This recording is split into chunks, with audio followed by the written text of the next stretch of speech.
გასულ წელთან შედარებით ტექ ინსპექტირების ცენტრებში მომხმარებლების მიმართვიანობა 15%-ით გაიზარდა, თუმცა გაუმჯობესებული მაჩვენებლების მიუხედავად სექტორი კვლავ არაერთი პრობლემის წინაშე დგას. რაც ასახელებენ ძირითად გამოწვევად ბიზნესის წარმომადგენლები და რამ გაზარდა ტექ ინსპექტირების ცენტრებში მომხმარებელთა აქტივობა, დეტალებით ქრისტინე გამთენაძე გვიერთდება ბიზნეს პარტნიორის ეთერში. მაიკო, მოგესალმები. ტექ ინსპექტირების ცენტრებში მიმართვიანობის გაუმჯობესების შესახებ სექტორის თითქმის ყველა წარმომადგენელი საუბრობს. მათი განმარტებით მომხმარებელთა მხრიდან აქტივობა რეფორმის აღსრულების პროცესის გამკაცრებამ გაზარდა.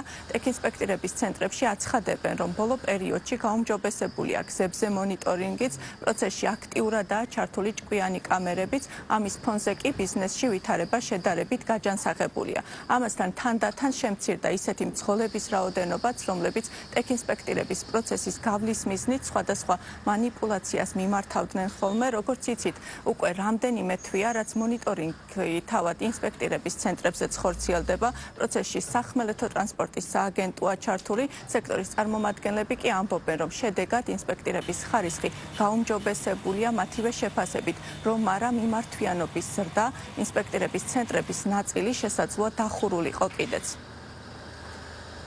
ტექ ინსპექტირების ცენტრებზე მონიტორინგი სულ რაღაც რამდენიმე თვეა რაც დაიწყო, რა თქმა უნდა სახელმწიფო სტრუქტურებიც ამ შემთხვევაში არიან გარკვეულწილად მუშაობის რეჟიმში, მათ შორის ბიზნეს სექტორიც, ინსპექტირების ცენტრები და ხორციელდება გარკვეული ადმინისტრაციული სანქციებიც, მაგრამ ჩვენ ვფიქრობთ, რომ სამომავლოდ შესაძლოა ამ მიმართულებას დახვეწა დასჭირდეს და ამჟამად მოლაპარაკებები და შეხვედრები, მაგალითად იგივე სახმელეთო ტრანსპორტის სააგენტოსთან მიმდინარეობს, რომ ეს მთლიანად ეს პროცესი გახდეს უფრო სრულყოფილი. მთელი ქვეყნის მასშტაბით არის გაზრდილი მომართვიანობა, როგორც აღნიშნე საშუალოდ 15%-ია შარშანდელ იგივე პერიოდთან შედარებით.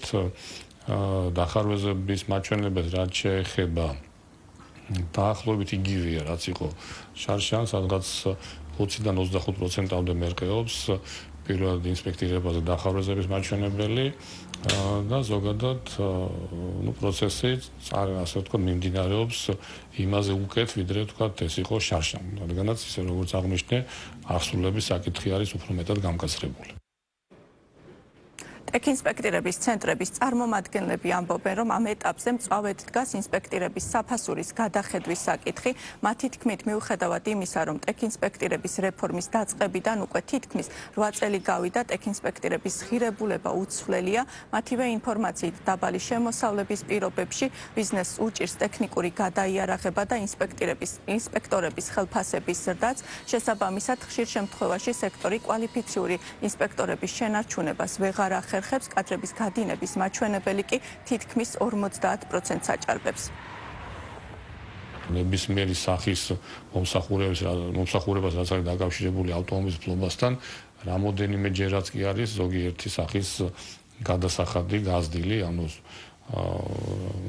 ზოგ შემთხვევაში 200, ზოგ შემთხვევაში 400%-ს მომატებული ნებისმიერი სახის ასე ვთქვათ ავტომობილის ფლობასთან დაკავშირებული გადასახადები და ვფიქრობ თუ გადახედილი იქნება პირველად ტექ ინსპექტირების საფასური ძალიან დაეხმარება სექტორს რომ ასე ვთქვათ კომპეტენტურად გააგრძელოს საქმიანობა კომპეტენტური თანამშრომლების მეშვეობით. საჭიროა გარკვეული სიახლეები, ეს სიახლეები უკავშირდება იმას, რომ თავად ინსპექტირების ცენტრებს სჭირდებათ უკვე განახლება და ყველაზე მთავარი გამოწვევა არის კვალიფიციური ინსპექტორების შენარჩუნება სექტორში, რაც გულისხმობს იმას, რომ უნდა გაიზარდოს ხელფასი ინსპექტორებისათვის და ეს ყველაფერი პირდაპირ კავშირში არის ინსპექტირების საფასურთან, რომელიც რეფორმის დაწყების დღიდან დღემდე არის უცვლელი და ის შემოსავალი, რაც დღეს ინსპექტირების ცენტრებს აქვთ, იმ საფასურის მიხედვით ვეღარ პასუხობს იმ გამოწვევებს, რომელიც დღეს დადგა ინსპექტირების ცენტრების წინაშე. მე შეგახსენებთ, რომ ამ ეტაპზე ინსპექტირების საფასური მსუბუქი ავტომობილის შემთხვევაში 60, სატვირთო ავტომობილის შემთხვევაში კი 100 ლარია. ცნობისთვის ტექ ინსპექტირების რეფორმა საქართველოში 2019 წლიდან დაიწყო. ქრისტინე გამთენაძე საუბრობდა ბიზნეს პარტნიორის ეთერში.